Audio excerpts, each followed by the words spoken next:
within the state to be reappropriated. We want to keep as much, if not all of this money, in North Carolina as possible. We do not want these funds to go back to the U.S. Treasury for other states to get to use, because we have lots of uses for them. And the other part of this process is to collect documents so that if there is a question or if there is an audit, that all of those documents are available. And as we said at the bottom again, the goal is to ensure that no funds are returned to the U.S. Treasury.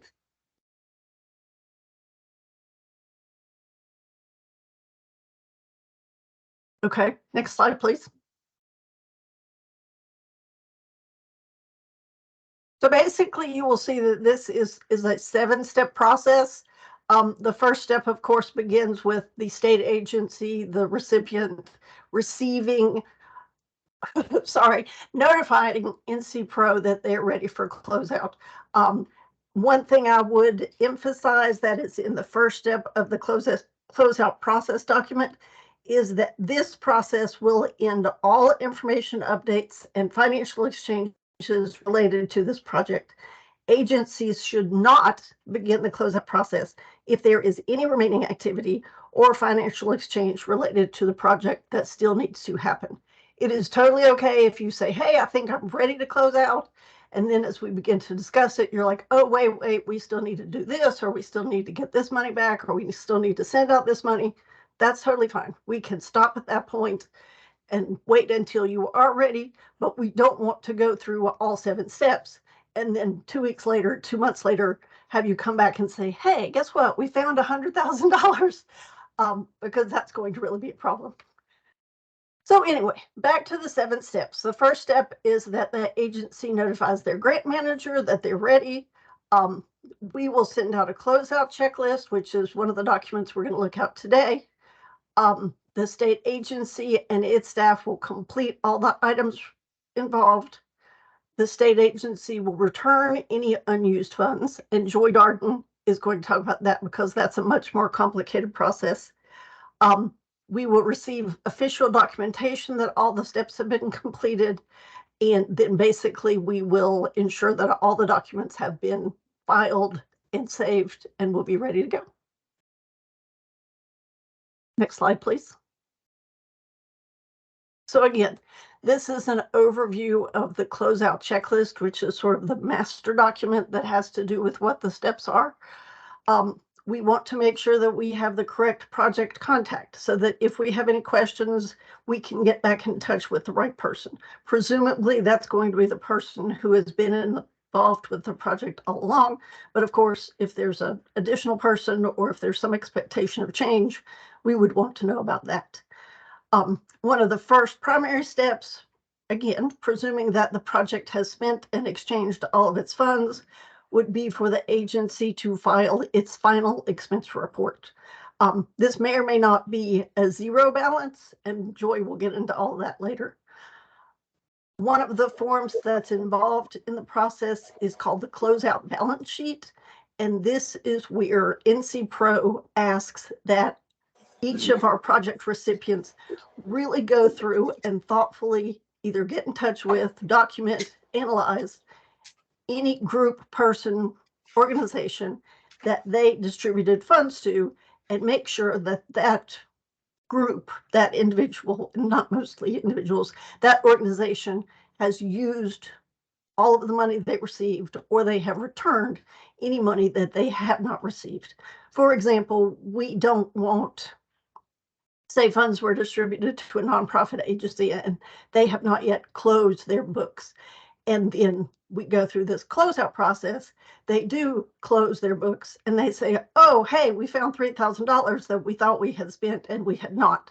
So like I said, we really want you to thoughtfully go through all of your subrecipients, beneficiaries, and contractors and make sure that any funds that they have received have completely either been used or you are aware that they will be returned. The next step is the final. Can you go back, please? The next step The next step is the financial certification closeout document, and that is when the funds really truly are returned. We will ask that all agencies submit performance measures for their projects, and we will provide a format for that.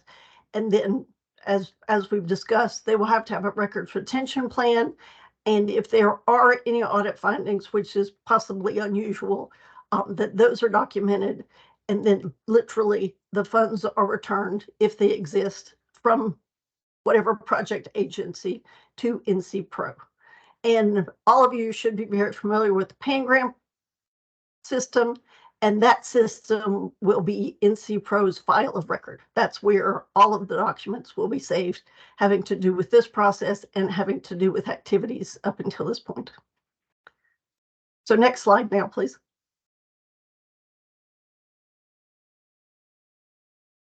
So this here is what the closeout checklist, at least at this point, looks like.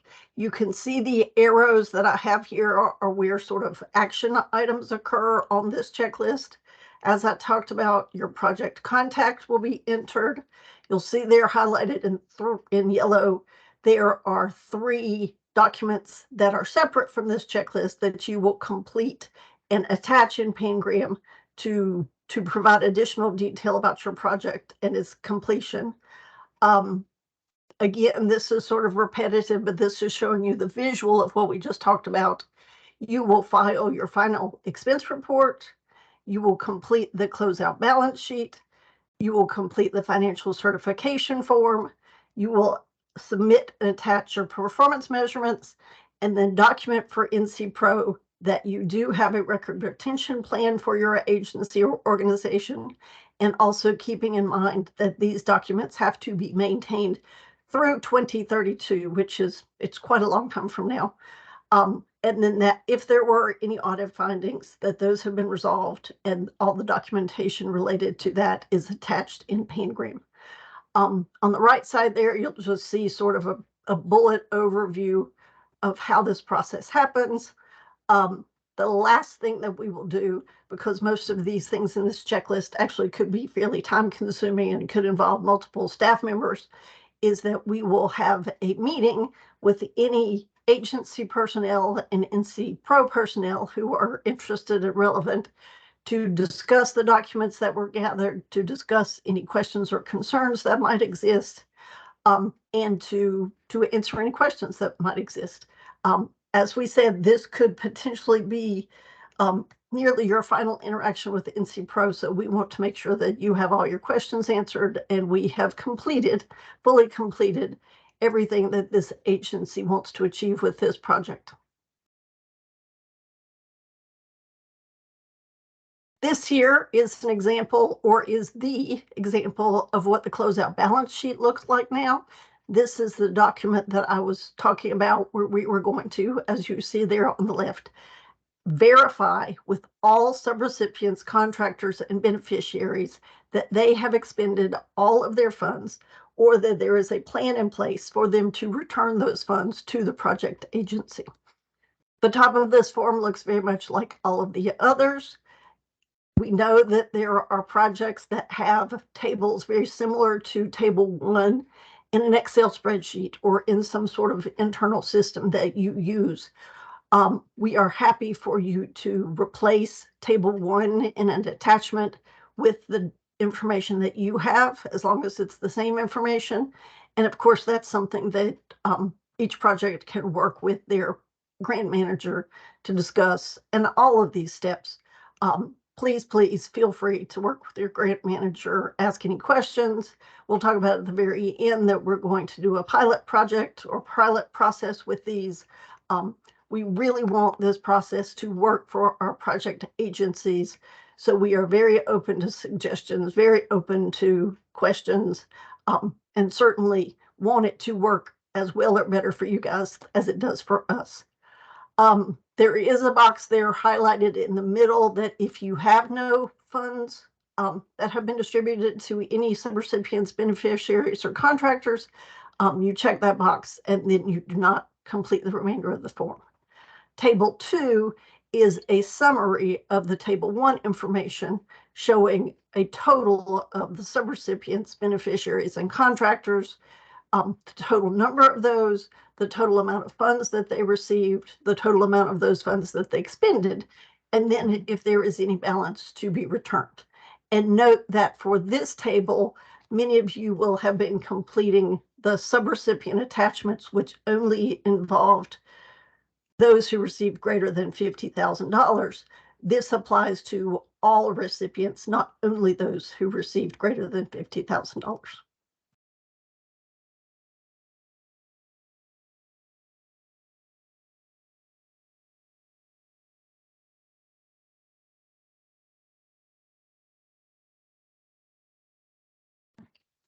So good afternoon. I'm Joy Darden, and I'm the CFO at NCPRO. So for those of you that I haven't met yet, it's nice to meet you. Okay. Can everybody hear me? I should ask that first, I guess. Yes. Okay. All right. So as part of the closeout process, you will complete the financial certification form, and this will provide a final accounting of all your project funds. So this form is required to be completed, and it must be signed by the department secretary or designee.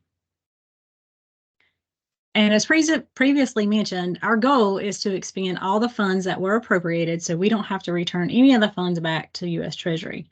So if you become aware that you're not going to be able to obligate or expend all of your funds that have been appropriated to you, please let your grants manager know as soon as possible.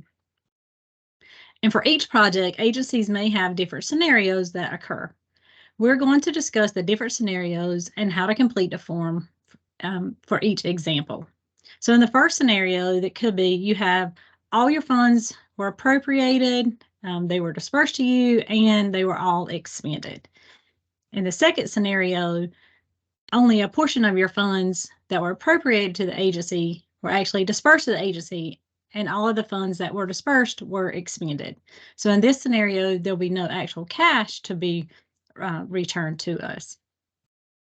And then in the third scenario, all funds that were appropriated to the agency, they were dispersed to the agency. However, all funds were not expended. So in this case, you will have funds that you need to actually return to us.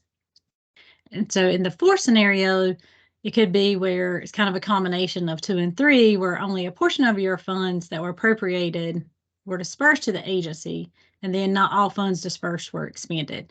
And in this case, funds will be returned also. So we're going to walk through each of these 4 examples and show how the form will be completed under each scenario. So you can go to the next slide. So in this scenario, this is the most ideal situation. This is the one where all your funds that were appropriated to the agency or to the subrecipient, they were dispersed and they were all expended. So in this example, you will just check the box that says all funds appropriated were received and expended for this project. No funds should be returned.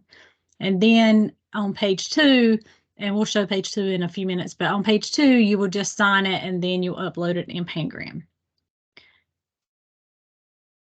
You can go to the next slide, please. So in the second scenario, this is where only a portion of your funds were appropriated to the agency, were actually dispersed to that agency, and all the funds that were dispersed were actually expended.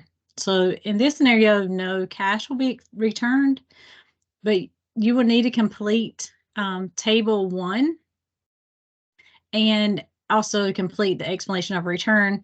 So for example, say that an agency was appropriated $1.5 billion. The agency received $1 billion from OSBM, and then they expended $1 billion.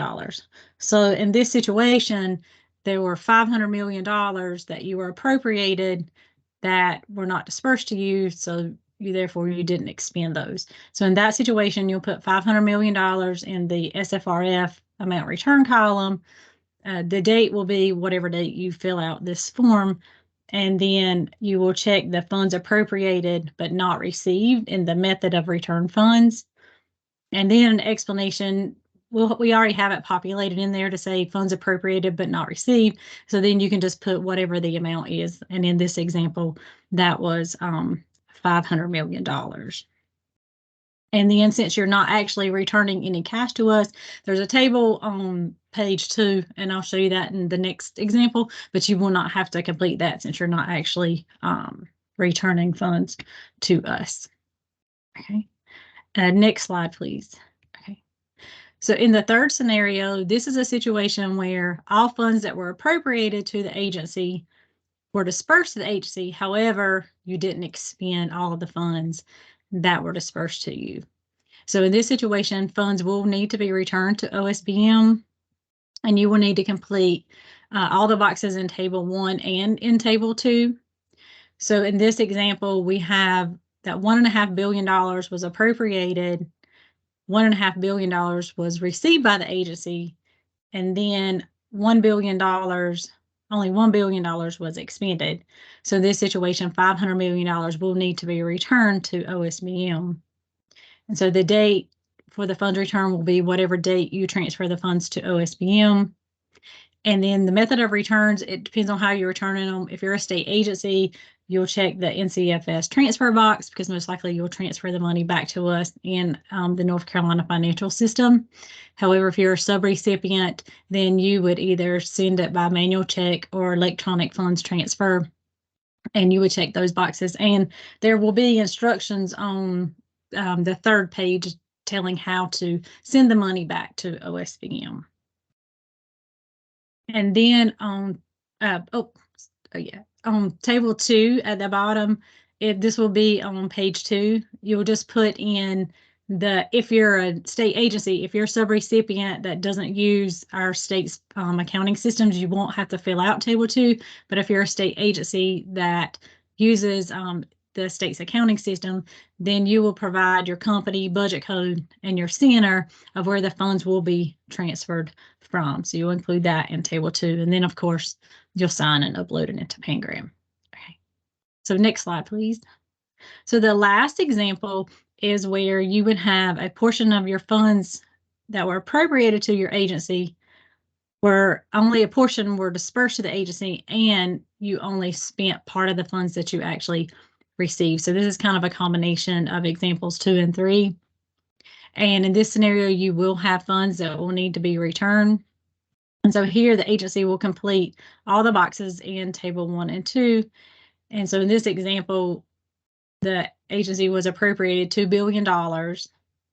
They only received $1.5 billion from OSBM.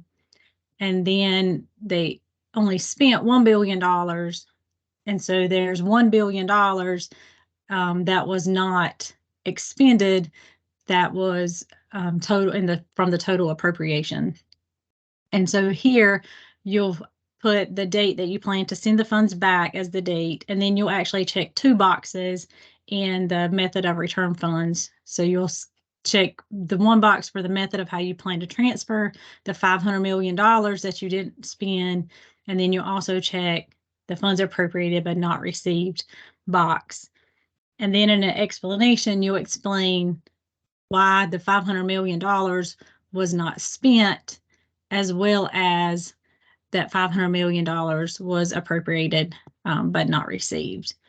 And then again, the Table 2 would be just like the example before. If you're a state agency or component unit that uses the state's accounting systems, then you will provide the NCFS information, the company budget code and center, where you're transferring the money from. And that is all I have. I don't know if anyone has questions or if we want to take questions at the end, but I can turn it back over to Heather.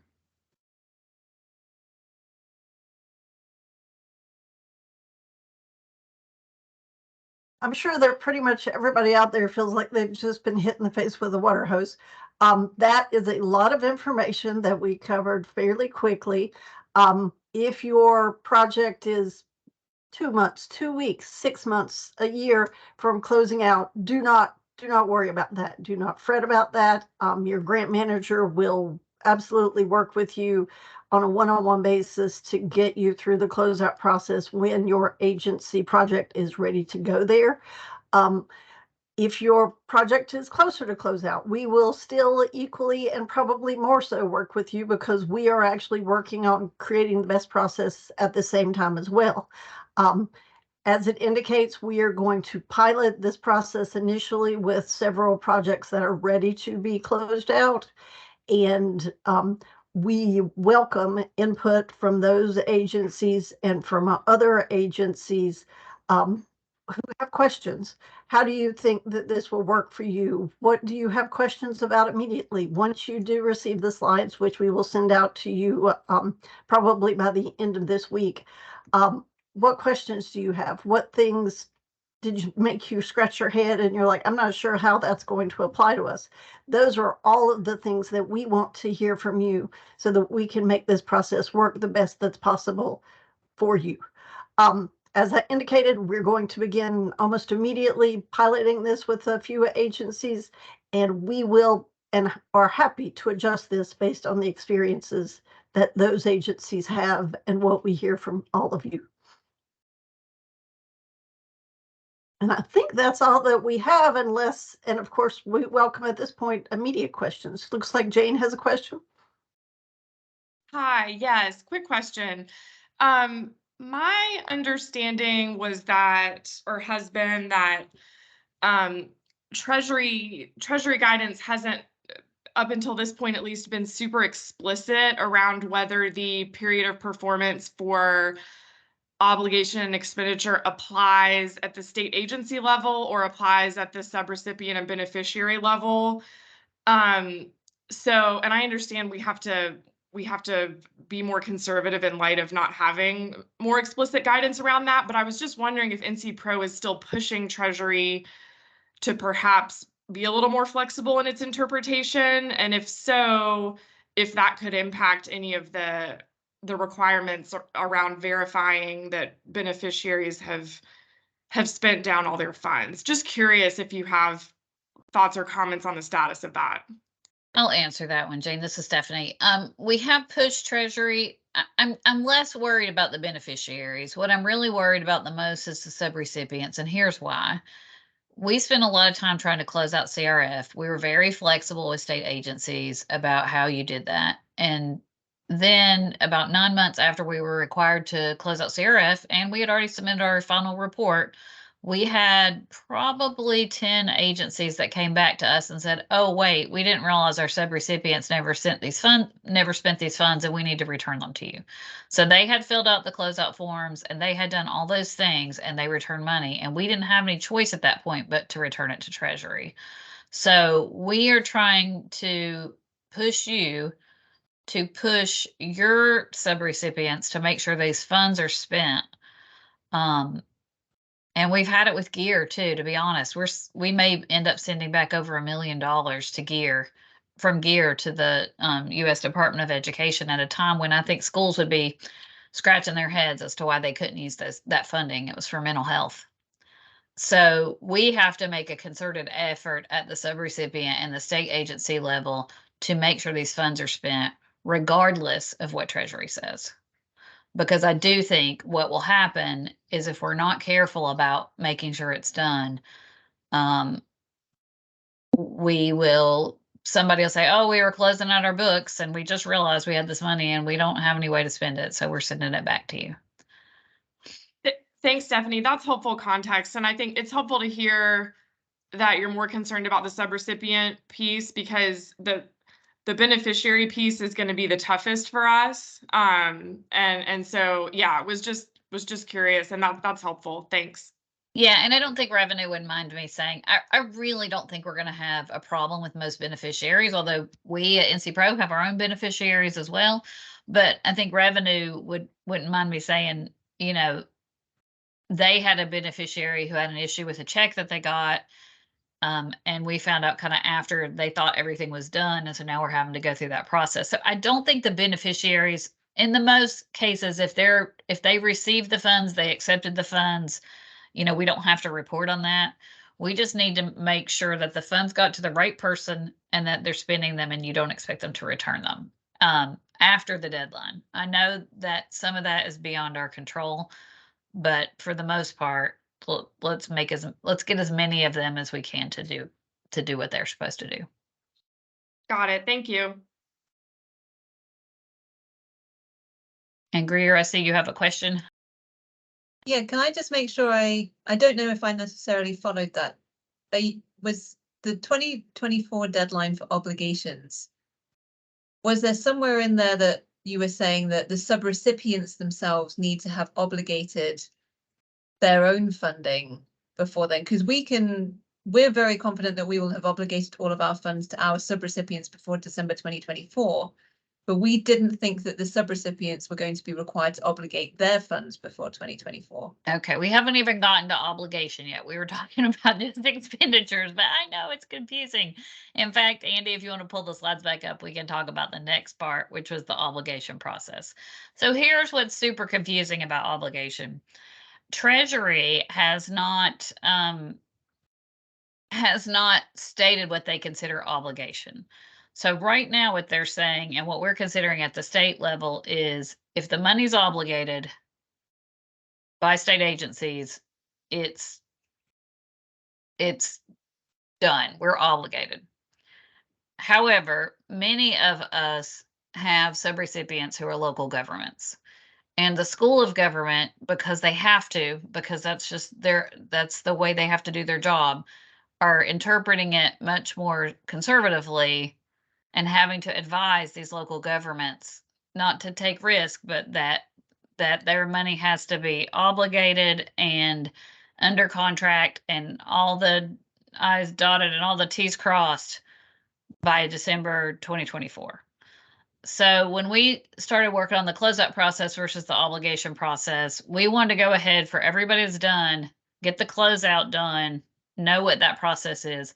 Obligation is going to be slightly harder because we are pushing Treasury to give us guidance, but they haven't, and other states are too, but they haven't gotten there yet. They haven't said what it means. And so while I'm comfortable that at the end of the day, we're going to have flexibility. So I'll give you a DEQ example. So say DEQ gives money to a local government to build a wastewater facility for them. And between December 2024 and December 2026, something happens to their contractor and they can't complete the project. Then common sense would tell you that we should be able to choose another contractor and let them complete the project. But right now, depending on your interpretation of Treasury's guidance, that's not clear. So we are working on obligation. That will be a separate process because we're going to have to push hard to know how much money we're going to have left. And we'll start that in the next 6 months. And we'll share that process with you. But for right now, for everybody that's done, and for those of you who are looking forward to being done before we get to the obligation deadline, you now have a closeout process. Greer, I hope that helps. I'm not sure that I did a good job of answering your question.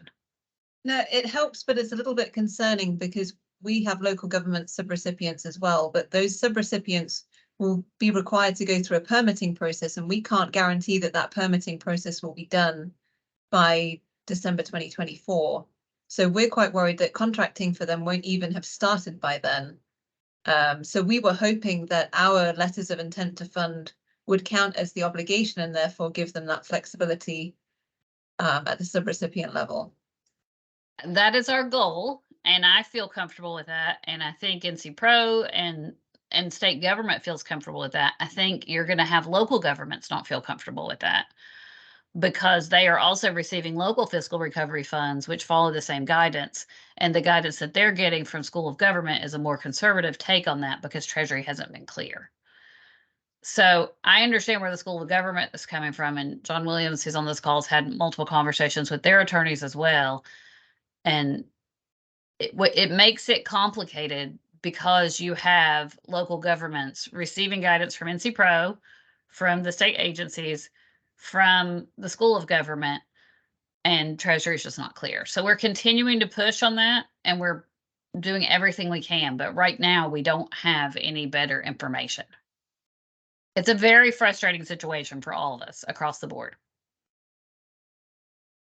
Stephanie, would you mind if I just added one Sure, thing to that? please go ahead. many of your agencies are participating in different national associations of people who do the work that you do. Stephanie last week was on a call with the National Association of State Budget Officers that has a regular meeting to discuss some of the requirements of these funds, and this was one of the topics of discussion. For those of you who are participating with other national associations responsible for these funds, this is a good issue to bring up and make sure that the states are aligned in saying we need good, flexible interpretation and guidance on these obligation deadlines and the flexibility to solve business problems between the end of 2024 and 2026 as they arise. So I think ultimately Treasury will respond, or Congress will respond to the practical problems that everybody sees will arise with these deadlines being too strictly enforced. Thanks. Hey, it's Heather with Ag. I got one quick question. It's probably the same question, but as for the obligation portion for our subrecipients, does our contract not constitute the obligation? Do we need to make them obligate as well, even though they have like line item budgets and all that stuff? The language does say that a subaward does count as an obligation, but then you got to keep stepping down with the subrecipients if you're in one of those two big expenditure categories that we're doing for infrastructure. I think the revenue replacement is probably going to be more flexible when you're awarding money to non-state entities. Yeah, I'm revenue replacement if that helps. Yep. Yeah, but the expenditure deadline will still apply. So I think your subaward checks the box for the obligation being complete. When you make the subaward for revenue replacement, you've shown that you've used the money, but everybody's still got to meet the expenditure deadline. Oh yeah. Okay, cool. We can do that. Yeah, that's cool. Thank you. No problem, Heather. The infrastructure is going to be a mess because those infrastructure projects are massive, and permitting, availability of contractors, engineers, other technical folks, I think it's going to be a real messy kind of business situation over that 2-year final performance period. And just to let you know, this obligation issue is one of several issues we have with U.S. Treasury. We have a big one, several issues that we need them to give us guidance on that they promised to, that impact DIT and their ability to get their broadband projects done. So we've been really hammering hard right now on the DIT guidance. They've been telling us now 2 more weeks. I don't know how many weeks we've been hearing that, a lot, but I'm hopeful that we're going to get that done fairly soon, and then we can really start beating hard on the obligation. We're trying to beat them up about one big issue at a time. And unfortunately, our time frame on the DIT stuff it's even harder than this obligation process issue.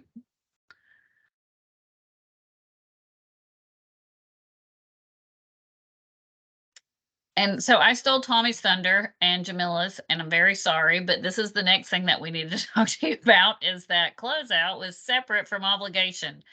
And we do anticipate that we will get to this next.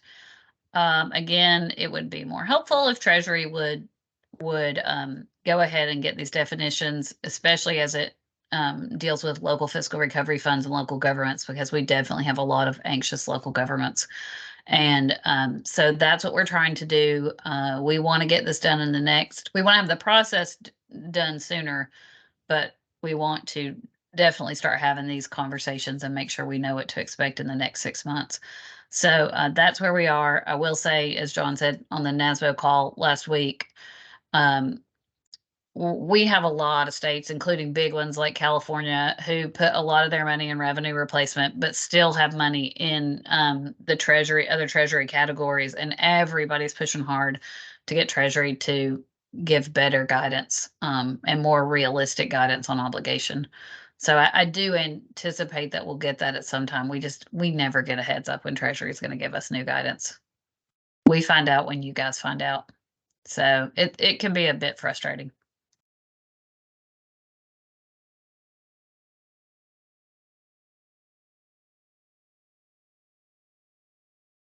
And we're happy to answer other questions or talk about forms or anything else about what we just presented or in office hours. So please just let us know.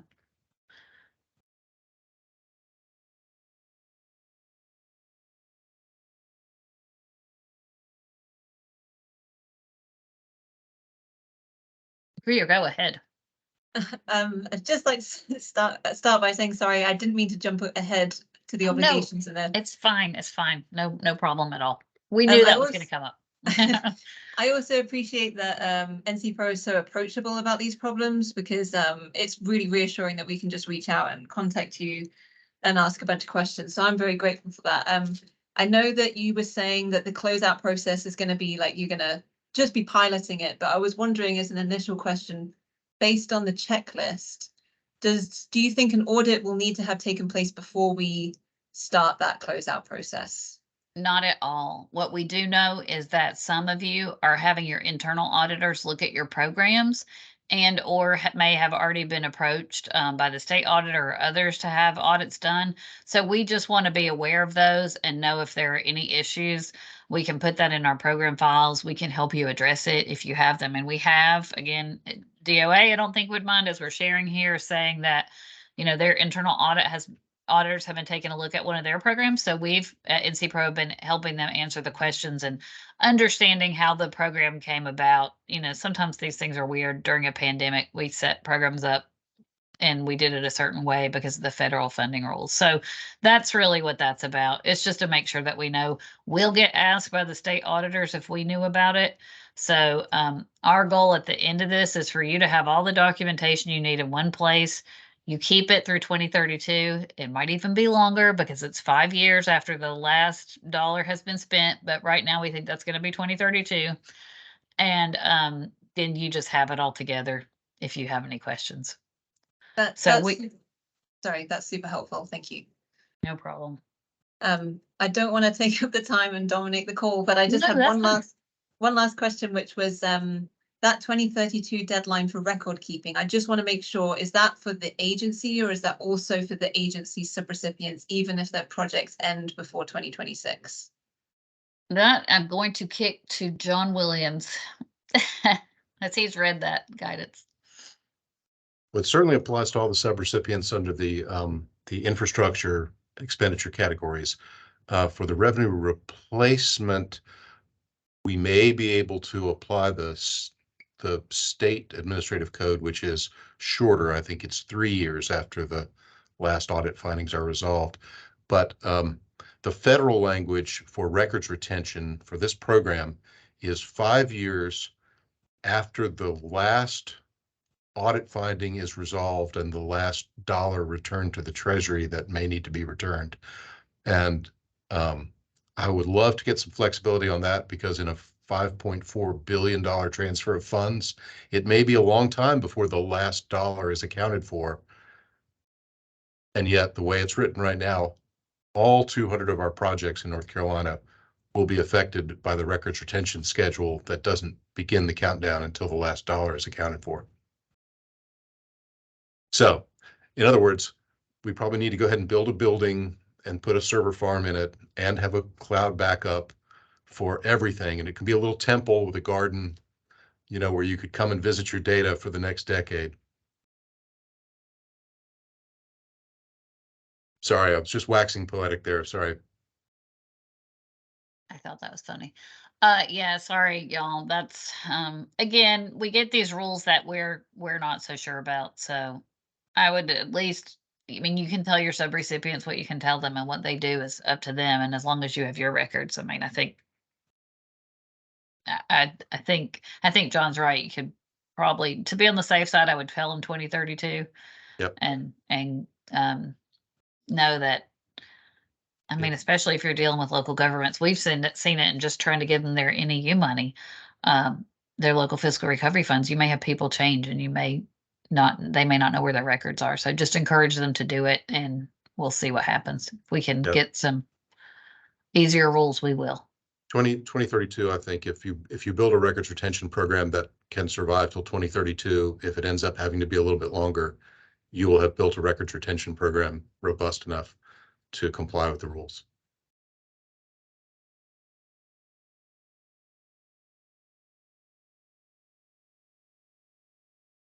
These are great questions. Any others?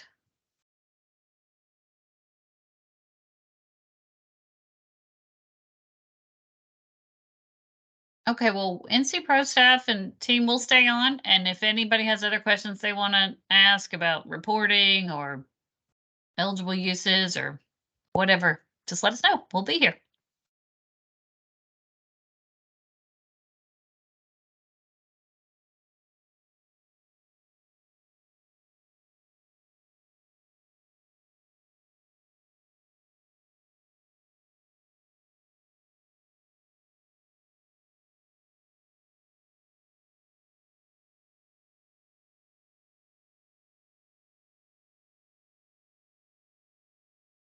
I'm not sure Lee is still on the call. No, Lee had to drop off. He had to leave early today. Let's see if there's any more folks that have any questions, and if not, any other questions?